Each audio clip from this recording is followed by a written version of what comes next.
Hi everyone, this is Nicole here for Honeybee Stamps, and I am creating this coffee themed card using a couple of the new stamp sets from the most recent release, and I am using the Perfect Blend Greetings stamp set combined with the Coffee Break stamp set. That's going to be the images. The Perfect Blend is all of these amazing greetings.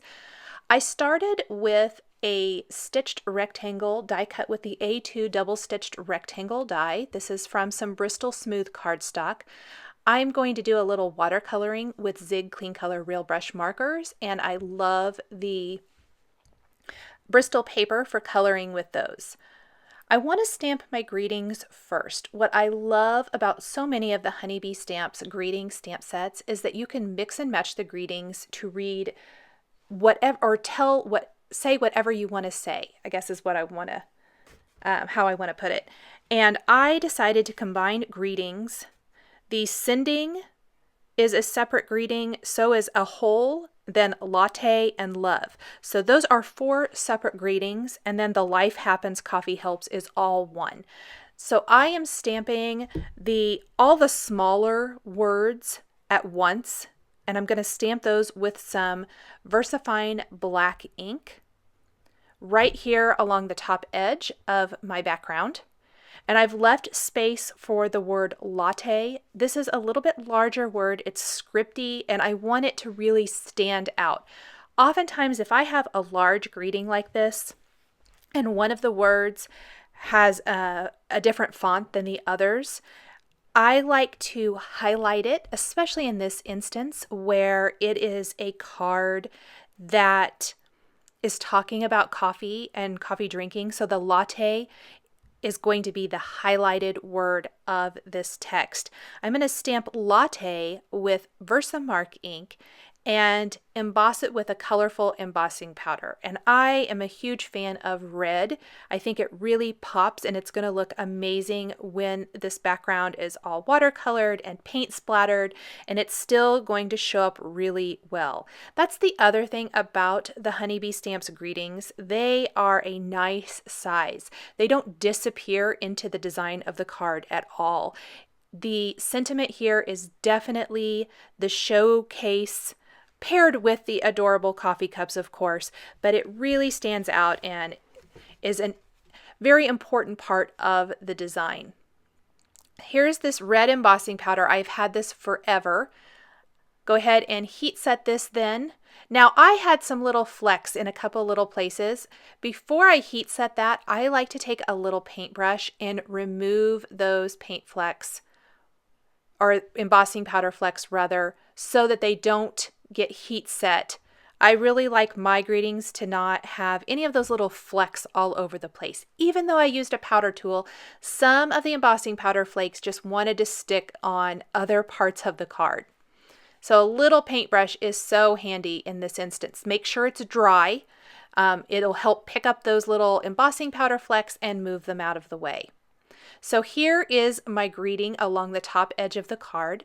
I am ready to start adding some stamped coffee cups now. I'm going to use a combination of coffee cups, both the kind of iced coffee type looking cup, and then the like to-go coffee cup. There are also lots of other coffee images in this stamp set. Lots of ways to use this. There's coordinating dies. If you don't want to do masking, which is what I'm going to do here, and because this is more of a almost single layer card, this panel is going to attach to a side fold card base, and that's it. There are no other dimensional embellishments or anything, so it's going to be able to be mailed really easily. But if you want to cut down on the masking time, you could stamp these on a separate piece of paper and do this exact same technique, but just layer them over the background with those die cut images. You could watercolor the background, everything the same, you just cut out the masking. I know some people are big fans of masking and others are absolutely not. Lots of ways you can achieve a very similar look. I'm using some clear embossing powder here to emboss this. I used clear because I want the outline to be white, and the paper behind it is white. If the paper wasn't white behind it, you could always use white embossing powder instead. So I've got a little scrap of masking paper here. I'm going to stamp that image again, cut this out, and use this as a mask on my card. And I'm going to end up using it a couple times. I'm going to need a mask for each of the coffee cups I'm using, and I'm going to stamp just these two designs each twice. They're a nice big size, so they're going to fill up the whole bottom edge of this background. If you wanted to do a background that is A2 sized and not do the stitched rectangle, I think you could probably fit 5 all the way across. All along, I planned to do kind of a rainbow color type effect. I tried to do this in more neutral colors, like with browns and things in the background, before I went the colorful route, and it's not natural for me.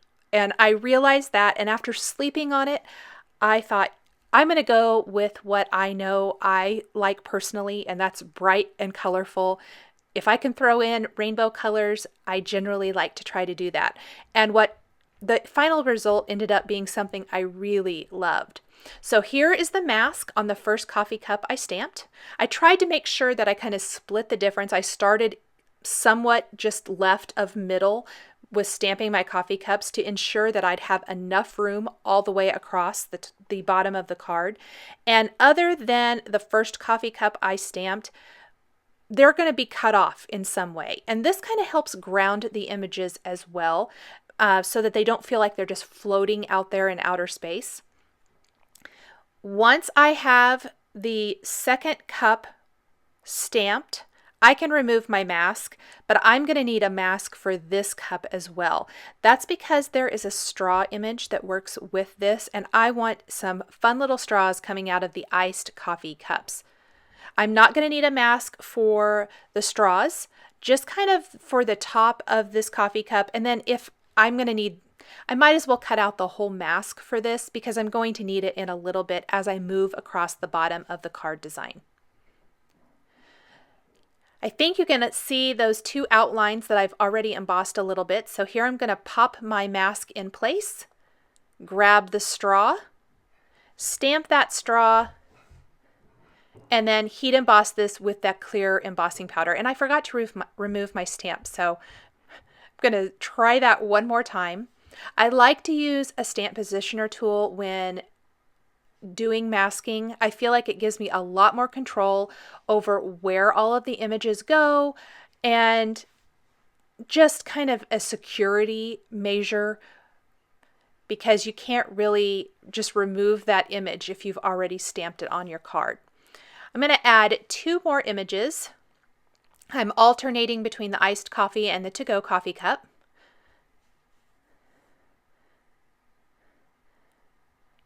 And I didn't get this one very clean, so it didn't end up bothering me too badly for this card design.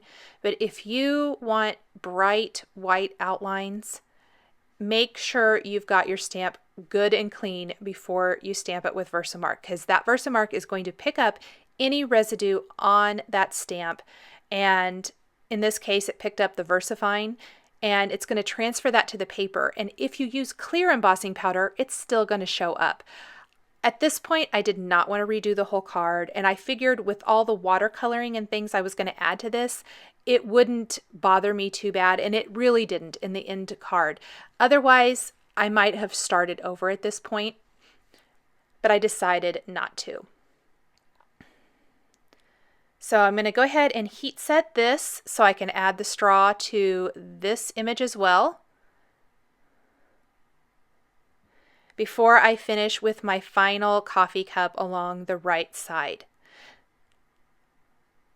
And these little masks can be used over and over. In fact, if they are still in good shape, I like to stick them right inside my stamp pocket, like on the backing paper for the stamps, so that if I ever need them again, I already have a mask. Now I'm going to lay down a little bit of the Zig Clean Color Real Brush markers right over the images. and then blend them out with a water brush pen. I call this kind of cheater's watercolor. The embossed area helps hold the color in the embossed area, so it's really, really forgiving. And it blends out beautifully, so you still get that awesome watercolor look, but yet it's very, very controlled. So I'm adding just a very light blue tint to the top of the lids for the iced coffees, and then kind of that Cool Whip on top. I'm adding just a little bit of the oatmeal color and blending it out with a lot of water, so it's just barely tinted to help it show up a little bit. Adding more color to the rest of the designs on the front of the cup.